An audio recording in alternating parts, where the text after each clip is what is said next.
The Caesar cipher is one of the most oldest encryption method used in history. It was used by Julius Caesar more than 2000 years ago. The idea is simple. Take each letter and shift it by a fixed number. That's it. That is Caesar cipher.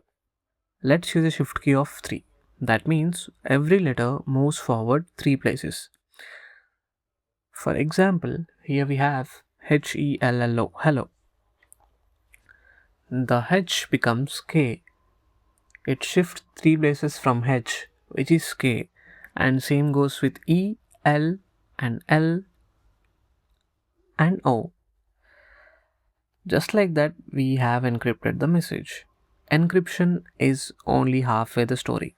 We also need to decrypt. To decrypt, we simply move backward. The K becomes H by going 3 times back. And same goes with other alphabets. Now here is the problem. The Caesar cipher is easy to break. Why? Because there are only 25 possible shifts. A computer can try every shift in less than a second, which means modern hackers would break this almost instantly. Because this Caesar cipher teaches the foundation of encryption. Modern encryption is much stronger, but the idea is same.